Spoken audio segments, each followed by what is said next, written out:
I am pleased to inform you that we have successfully landed on Tartarus. Please be advised that electrical storms on the surface of Tartarus make departure impossible at this time. Resident count is the interior. I would also... I can... Oh. You're the backup, right? From Akande? Thank the law you're here. These bloodthirsty sprat bags have no respect for the law. We're pinned down. Good. Came through a while ago, but we haven't heard from him or Adjutant Akande in too long. You've got to help us. Please, kill them. Summary justice for the whole lot.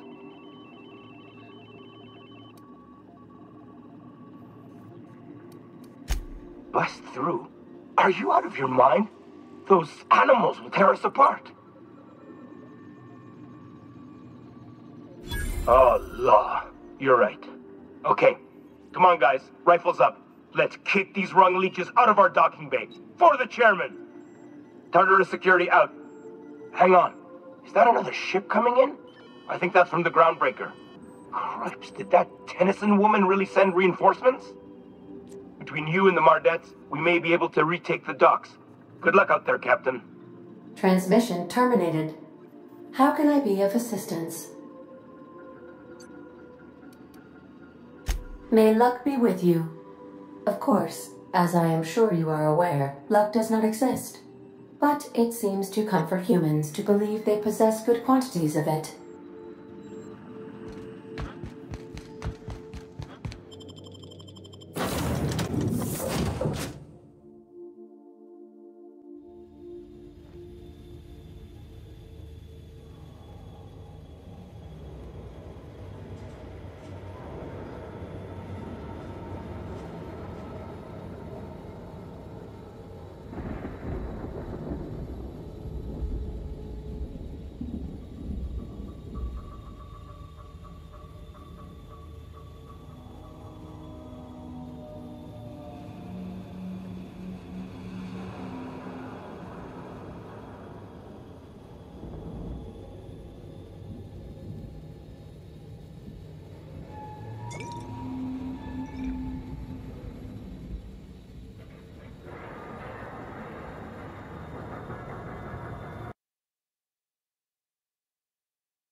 Pathetic! Waste of company ammo! Stay down, Paul.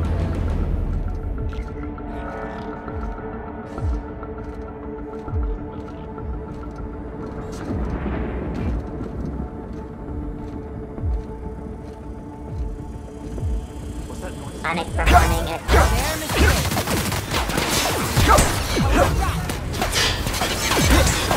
Nice one!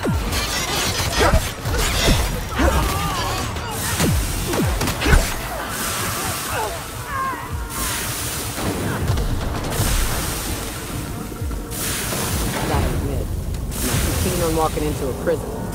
They lock me up, I'm liable to kill everyone trying to get back out. Getting in's one thing. Let's just hope we're able to get out again.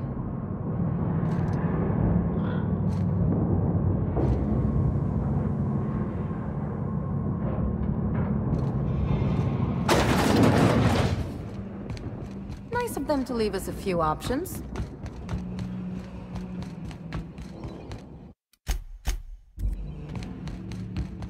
What was that? Take your best shot.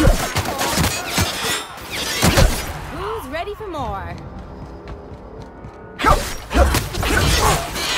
Don't mess with us. Their mistake.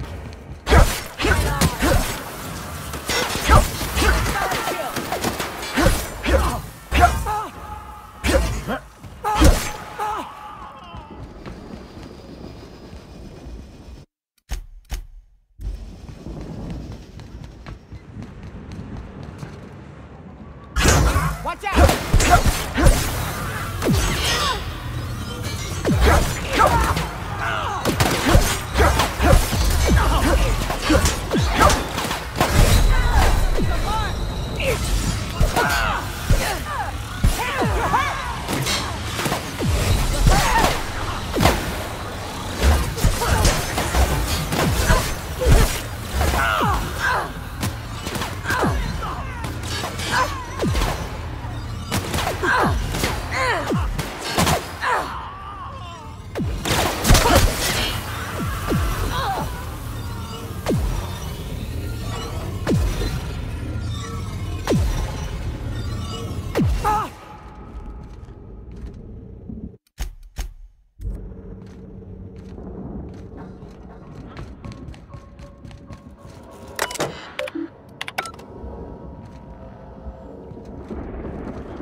Incoming! Does it?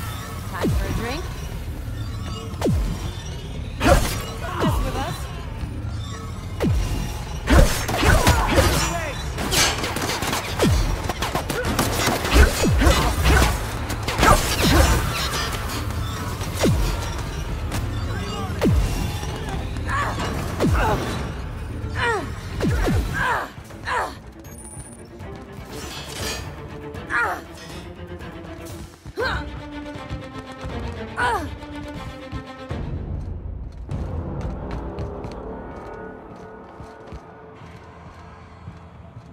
They'll never see us.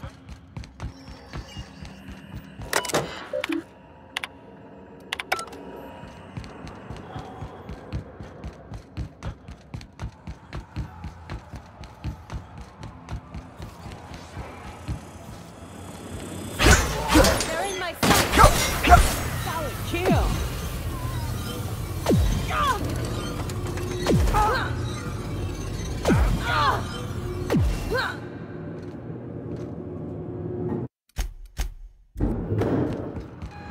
All right, MSI. I'm not one for rousing speeches, but the captain needs our help.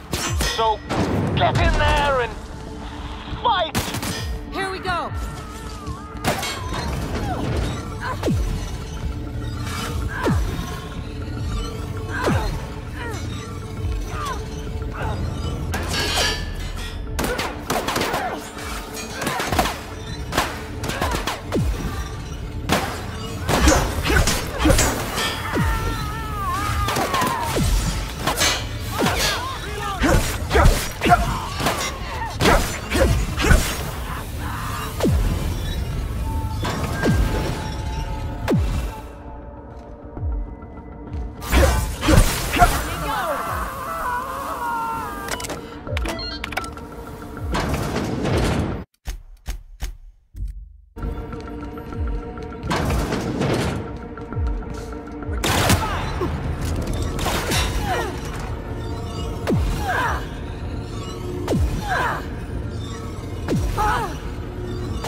This is nice.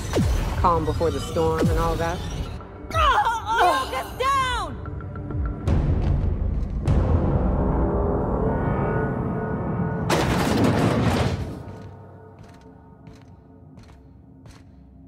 When I pulled you out of the Hope, I never imagined you'd turn me over to the board. Planting a bug in my terminal? That's low. We could have saved this colony, you know. That was always the plan. I revive you, you do as I say. I tell you to go there, get me this, shoot that, and you do as I say. If you'd just listened to me, we could have rescued everyone on the Hope. We could have been the saviors of Halcyon. But you didn't listen. No one in this damn colony ever listens.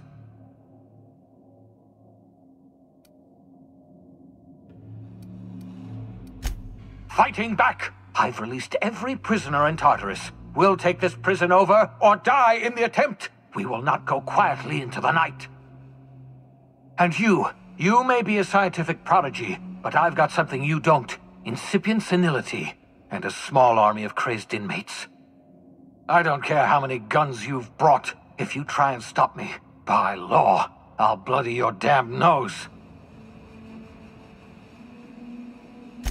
I haven't lost yet. I've still got air in my lungs. I've got strength enough to fire a gun, and I've got Halcyon's greatest monster strapped to a chair. Adjutant Akande is my captive. If I'm to die here, then she's coming with me.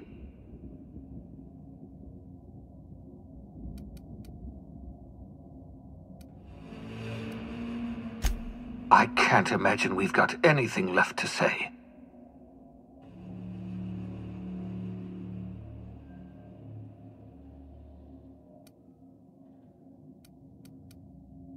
Of course you had a choice. You could have chosen any number of ways to tell the board to get spaced. You're one of the finest warriors Halcyon has ever seen. You could have fought back against the board.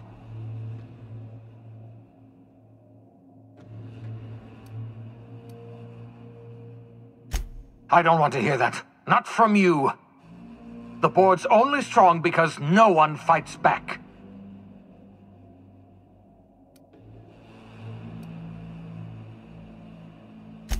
Respect. Fear. What difference does it make? Most of this colony has already accepted the board's authority. I'm alone on this hill.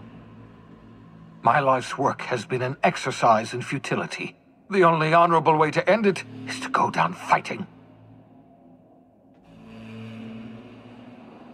Surrender? Oh, I've had a bounty on my head for years. What do you expect will happen if I surrender?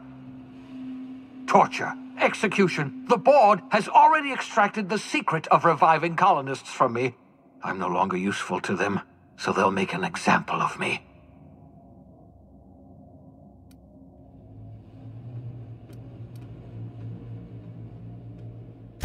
You're trying to tempt me with your lies. It won't work. I'll never return to working for the board. Not if all the lives in Halcyon depended on it. Enough! I can't take any more of this. I know what you're trying to do, torturing me with your words, reminding me of all my failures. Yes, I failed. There, I've said it. I'm a failure. I failed the colony. I failed myself. I failed you. Congratulations. You've broken me. Does that put a smile on your face, you monster?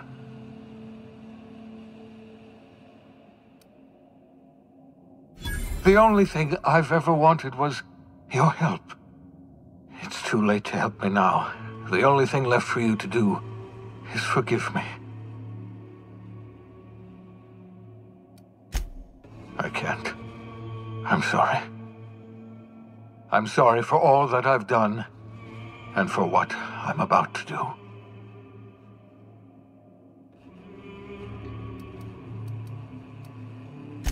There's no other way this could possibly end. You and I both know that. I'm sorry about all this. I'm sorry about everything. It's just, I just wish we could have... Never mind. It doesn't matter.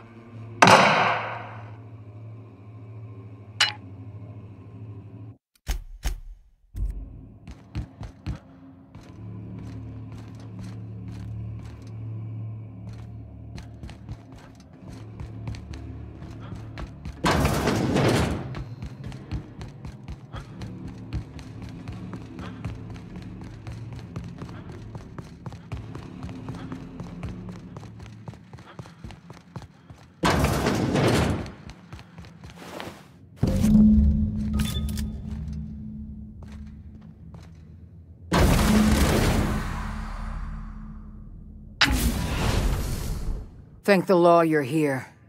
That madman was out of control. At least Wells did you the courtesy of saving you a bullet. I'll have one of my soldiers toss his body out on the surface. And what about you? You aren't hurt, I hope. I'm not hurt. Well, except for my pride. I can't believe that lunatic got the better of me. You've put down the worst riot in our history. Rid the colony of a dangerous madman, and saved my life. The board owes you a tremendous debt. We don't have a moment to lose. We're gonna have to work together to save Halcyon, because the situation is far worse than you imagined. We've lost all contact with Earth. It's been 3 years since we've received a message. We've had no contact, no signals, nothing. Earth has gone dark. 2 years ago, the Earth Directorate's frigate disappeared en route to Earth. We don't know if they ever made it. We don't know if there's an Earth to go back to. They haven't exactly been hands-on around here anyway. So there's one less rubber stamp to worry about. Earth was more than just some distant colonial authority, Dr. Fenhill. Earth was our lifeline. And now, we've been cut loose. So we've got to make do on our own. Seems to me that'll make us stronger in the end anyhow. We must find a way to carry on by ourselves. For better or worse. Halcyon is the only home we have left. We're alone, Captain. That's all I know for certain. Whatever happens to this colony, we're going to have to deal with it on our own. Returning to Earth is not an option. Yes, we do have a long road ahead of us. But I have faith in you. The service you've done for this colony is nothing short of extraordinary. You're the reason I'm still standing here today. The Board will survive because of you. And as the Board goes, so goes Halcyon. It's time we carried out the program. I trust I can count on your support, Captain. I'm pleased to hear that. The program is too important to hand over to the Board's bureaucrats. That's why I'd like you to take the helm. I'll see to it that the Lifetime Employment Program operates under your supervision. We'll work together to save this colony. We're on our own now. Earth isn't coming to save us, so we're going to have to save ourselves.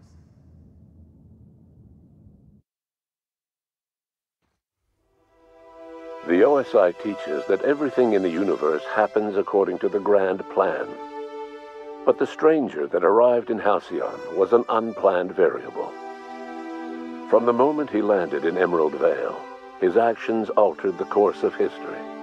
The riots in Tartarus ended in a total victory for the Board. Without any significant threats to challenge their power, the Board asserted their control over the colony. The Lifetime Employment Program began immediately, and the people of Halcyon did exactly what they were expected to do. They obeyed. Sophia Akande converted the labyrinth from a prison to a processing center. She jettisoned the original colonists out of the Hope and transformed the ship into a massive storage facility. One by one, the workers of Halcyon surrendered themselves to the program. They arrived with their families and their friends, their colleagues and their neighbors, and then, one by one, they marched into their stasis chambers. As the workers of Halcyon slept in their hibernation chambers, their settlements became ghost towns, left behind by the Board to be reclaimed by nature. Only Byzantium remained, a shining beacon of civilization in an otherwise abandoned colony. The people of Byzantium spent the rest of their days gorging themselves on their stockpile of resources. As for the workers of Halcyon, they never felt the effects of the collapse. They never felt anything at all. The Board's focus on Byzantium closed the door on much of Sanjar's civil liberties movement. As the last few townships withered away, MSI had little room to grow. Ever the savvy businessman, however, Sanjar pivoted and established Stellar Bay as the colony's supplier of luxury seafood. Catering to the elite, MSI was allowed to continue operations as a member of the Halcyon Board, and became more successful than Sanjar could ever have dreamed. Sublight Salvage adapted to the changes in Halcyon, shifting their business model to suit the times. Their claims of legitimacy were scrutinized, but ultimately unquestioned. Lilia Hagen would continue to protect her family as ruthlessly as ever. Over the years, the ruins of Edgewater caused irreversible environmental damage to the landscape of Emerald Vale, owing largely to the presence of toxic compounds in the town's building materials.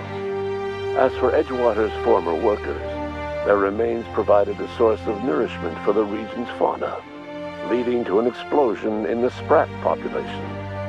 While the groundbreaker remained mechanically stable, the changing times forced Junlei Tennyson to make some difficult calls on behalf of her community.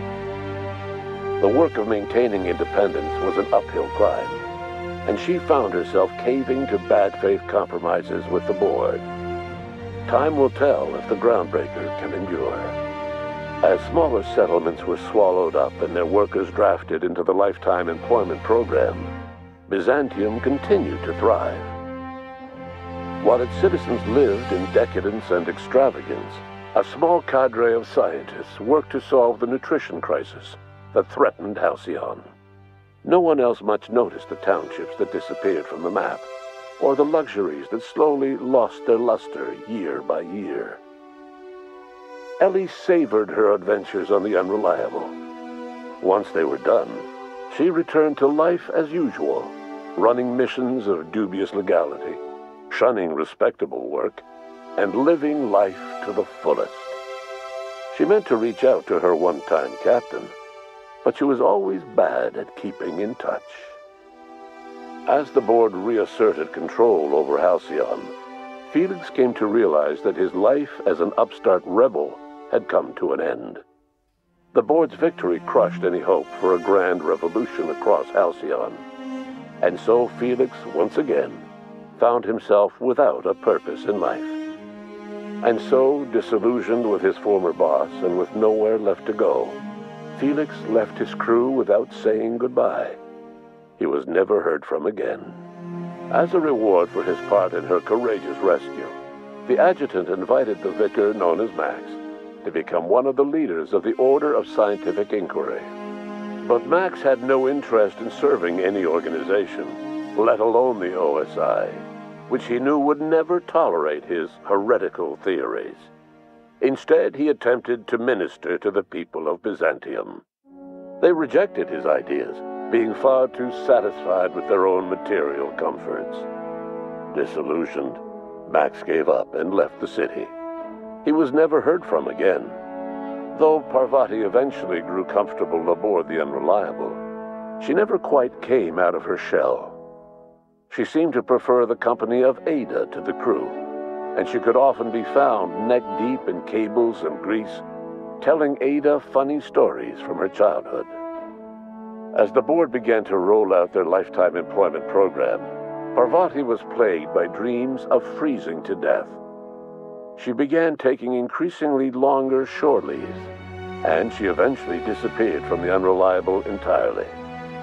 The board never knew what became of her, and under the adjutant's orders, they never tried to find out. Parvati was afforded a measure of peace and left to her own devices. Nyoka returned to Monarch to take another crack at making a permanent life for herself. She formed the Charon Group, an MSI subsidiary of ragtag survivalists and wilderness experts. Anyone in need of a guide, or just looking to throw back a beer and swap stories, could find her camping on the trail or clearing an infestation. The SAM unit that accompanied you spread awareness of the product line's superior sanitation and maintenance capabilities across what was left of the colony. This led to a boost in SAM unit sales. Did you know that SAM units are the longest-lasting, toughest-acting cleaning solution in Halcyon? Though Minister Clark was eventually released from house arrest, long years of isolation left him a changed man, little suited for bureaucratic work or for the colony that was changing around him. He remained in his estate largely by choice, fading from public view. Adjutant Sophia Akande was instrumental in executing the lifetime employment program. While the rest of Byzantium celebrated, Sophia returned to work by partnering with you. The two of you worked hard to ensure the lifetime employment program ran smoothly. With Halcyon's workers suspended in a state of hibernation, starvation and chaos are problems of the past. The lifetime employment program succeeded in its goals, but that success came at a price. The Halcyon of today is nothing at all like the colony of yesteryear. Power remains concentrated in Byzantium, but all the colony's resources serve the lifestyle of the elite, thereby transforming Halcyon into one of the smallest and most exclusive colonies in the system. And what about you, the unplanned variable in the history of Halcyon? After the riots on Tartarus came to an end, you threw in your support with Sophia Akande. While Akande administered the board herself, you oversaw the lifetime employment program, stamping out corruption and negligence. Under your leadership, the program ran smoothly. Halcyon's workers were treated with a modicum of dignity. Your involvement kept the board honest and allowed the board scientists to work without the meddling of bureaucracy. No one knows what's happened to Earth, and no one knows what the future has in store for Halcyon. All we know for certain is this: the name of the Unreliable and that of its intrepid captain, will remain the subject of countless stories for years to come.